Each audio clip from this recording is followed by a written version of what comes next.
Care తీసుకోండి sir, దగ్గర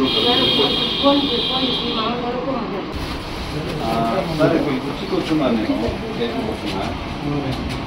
పాప మిస్సింగ్ కేసు ఒకటి రిపోర్ట్ ఇచ్చున్నారు మీకు. అవును నిన్నటి రోజున జనసేన పార్టీకి చిన్న ఫిర్యాదు అందింది. నాగపూజిత అనే 18 సంవత్సరాలు నిండిన ఒక పాపని ఇంట్లో నుంచి బలవంతంగా తీసుకెళ్లారు. స్టేషన్ తీసుకెళ్లి కేసు పోయితే మేజర్ అయిన బాలిక 2-3 నెలల్లో వస్తుందని ఎవరో అసహ్యమైన సమాధానం ఇచ్చారని చెప్పి తల్లిదండ్రులు మాకు సమాచారం అందించడంతో ఇక్కడ చేరుకున్నాం. ఎస్ఐ గారికి ఫోన్ చేశాం, సిఐ గారికి, ఎస్ఐ గారికి ఫోన్ చేసాం. ఈ విషయాన్ని త్వరితగతిన విచారించి బాలికల మిస్సింగ్ కేసు ఎంత అఘాయిత్యంగా ఉందో అందరూ తెలుసుకోవచ్చు. దేశవ్యాప్తంగా కిడ్నాప్లు, మహిళలు కనపడకపోవడం ఇవన్నీ కూడా జరుగుతూ ఉన్నాయి. వీటి వల్ల పెద్ద అక్రమ రవాణా జరుగుతుంది, మహిళల అక్రమ రవాణా జరుగుతుంది. బిడ్డలు 18 సంవత్సరాలు నిండిన ఆడపిల్లలంటే పెద్ద అవగాహన ఉండదు, మైండ్ మెచ్యూరిటీ కూడా ఉండకూడదు.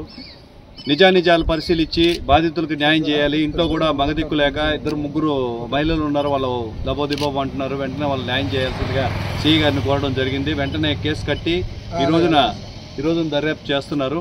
ఒకవేళ వాళ్ళకి న్యాయం జరగకపోతే కోవూరు ఎమ్మెల్యే గారు ప్రశాంతి గారు మేడం అయితే ఎస్పీ గారి దృష్టికి కూడా మేము తీసుకెళ్తాం. వీలైనంత త్వరగా డిపార్ట్మెంట్ అధికారులు ఎవరైతే ఉన్నారో వాళ్ళు ట్రేస్ చేసి పాప సేఫ్గా ఇక్కడ తీసుకొచ్చే విధంగా ప్రయత్నాలు సాగిస్తామని తెలియజేస్తున్నాను. జై జనసేన, జై.